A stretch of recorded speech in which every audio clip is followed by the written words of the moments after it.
Kumusta po kayo lahat mga kabahay? Nandito po tayo ngayon sa kahabaan ng Doña Remedios Trinidad.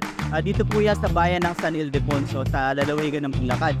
So meron po tayong bagong housing projects under APIC Homes. Ito po ang Blue Tree Residences. Dito po siya located along National Highway po mga kabahay. Kayo po ay naghahanap ng mga affordable housing.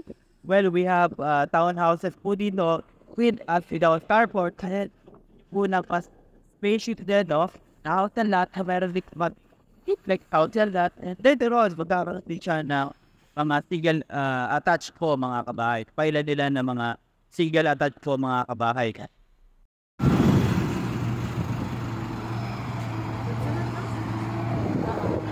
Masarap ko no?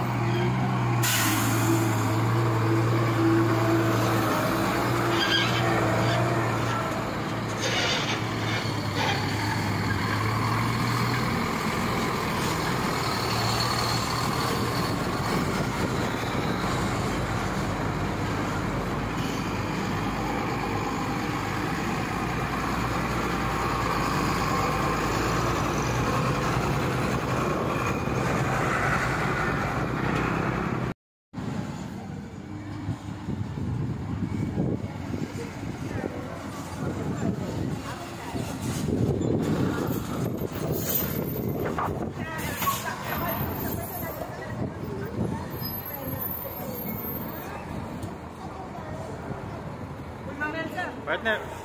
Uy, trabaho ka. Mas malaki yan sa'yo. Malaki yan sa'yo.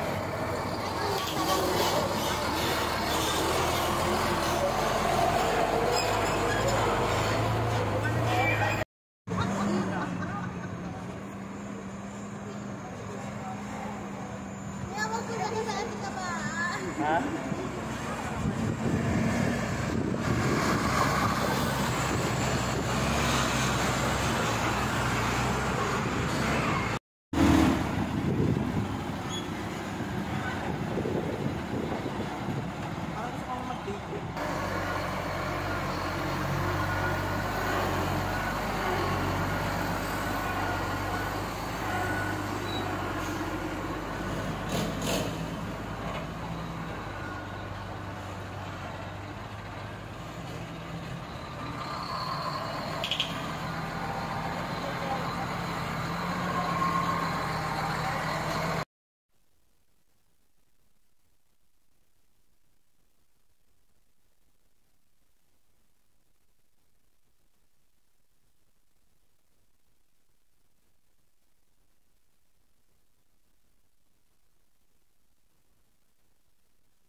Kaya naman kung makikita po ninyo sa site mga kabahay, bagaman newly launched lang po ito, makikita po ninyo na in full swing po no, yung land development dito mga kabahay. So that's a positive indicator na tuloy-tuloy no, yung housing project development mga kabahay. Napakarami po mga trucks coming in and out na nagtatambak, and of course later on ilalagay na yung drainage system and of course yung road networks mga kabahay. Yan, kung kayo po ay interesado dito, pwede nyo po kayo message directly sa aming Kabahay Ko Facebook page para matulungan Top Hill.